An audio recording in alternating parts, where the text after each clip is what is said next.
Welcome to Train Sim World, an immersive and highly detailed rail simulation featuring authentic routes and trains from around the world.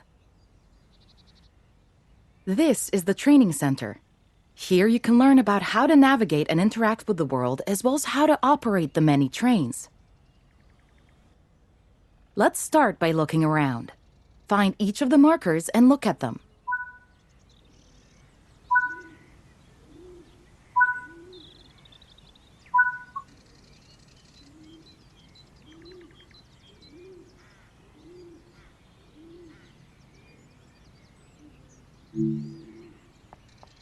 Your current objective is shown at the top left of the screen.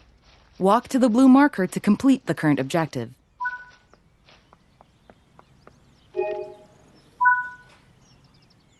You've been awarded some action points. These are displayed in the top right corner of the screen and count towards your overall experience level for the game. This is one of the many types of route tasks to be discovered. Keep an eye out for many more types and styles of route tasks, which can involve placing, collecting, or fixing a variety of things. Head into the main building, and you'll continue your induction there.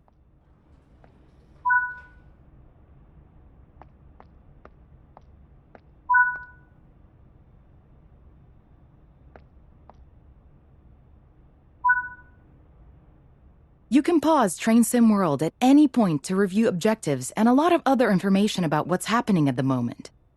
Try it now, and then return to the game after you've had a look around.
Now that we've covered some of the basics of moving around and interacting with the environment, let's take a walk through the building and find the trains.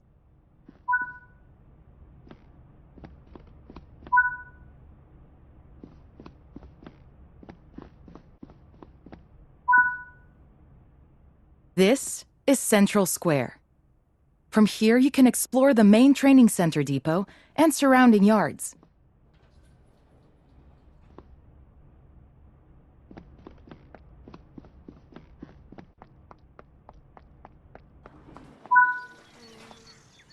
Your journey operating trains is just getting started here in the training center. Remember, you can always come back here from the main menu to refresh your knowledge if you're unsure about anything.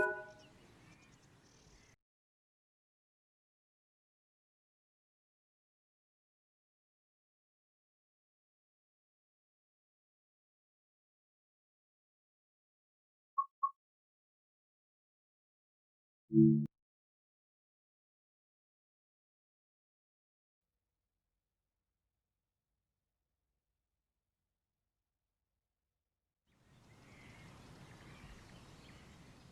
module will cover the on-screen overlay, known as the heads-up display or HUD, that is shown when you are in control of a train. Climb up the ladder into the locomotive and then sit in the seat.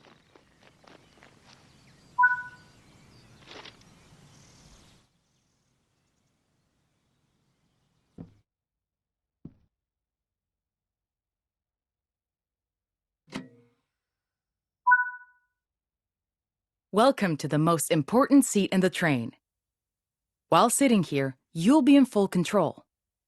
Before you think about moving the train, though, let's look at the HUD overlay that's appeared on the bottom right. The heads-up display is a guide to what your train is doing. The main part of the HUD is the speed display. A white bar will appear around the outside to show your current speed, and the red mark indicates your maximum permitted speed. This is the direction display. An arrow will indicate forward, reverse, and neutral directions. This is the power display. A number will indicate what position the power or throttle control is in.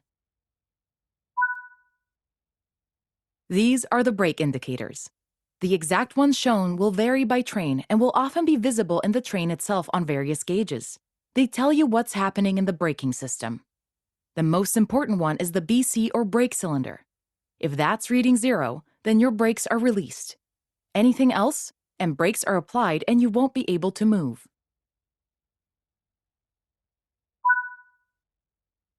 Every train can have small variations in the HUD unique to the way it works, but they will mostly look the same. As you learn to control new trains, study the HUD and learn how it helps you operate it. If you want to see this again, you can rerun this training module at any time.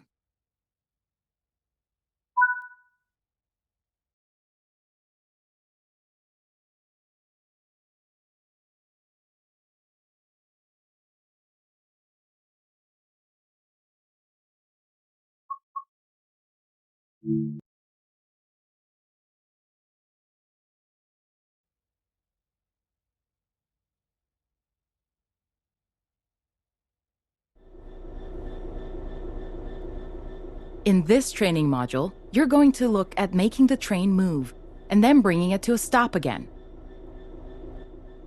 While many trains have different controls and are operated in different ways, there are basically always 3 controls that are common and are required to move the train. The reverser sets the direction between forwards and backwards. The brakes are used to slow or stop the train.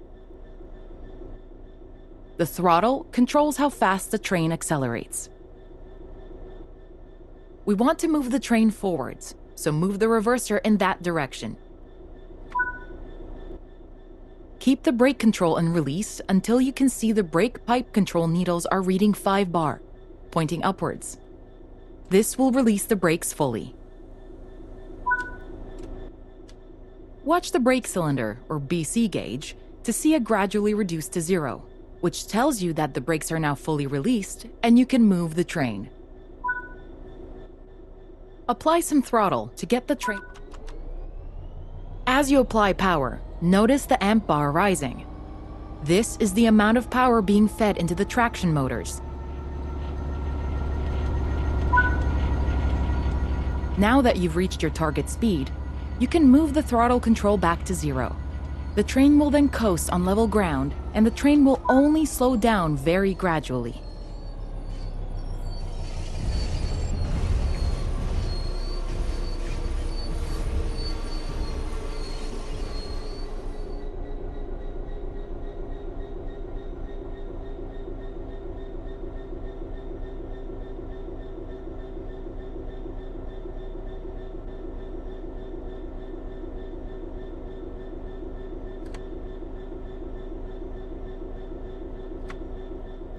While the specifics of operating brakes vary from train to train, the basic process of stopping is fundamentally the same. Bring this train to a complete stop by holding the brake control in the apply state until you see the brake pipe control needle in the center of your cab desk showing about 4 bar. That concludes this module. Restart the module to learn the steps again, or move on to the next module.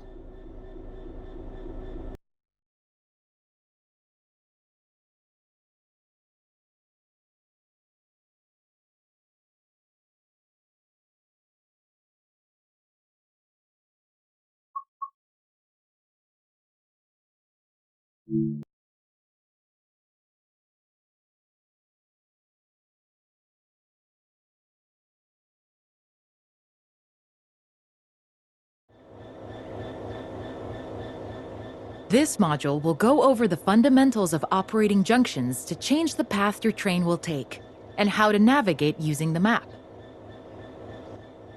Most rail lines around the world are controlled remotely by a signaling center or dispatcher. From the perspective of the train, the direction taken is automatic.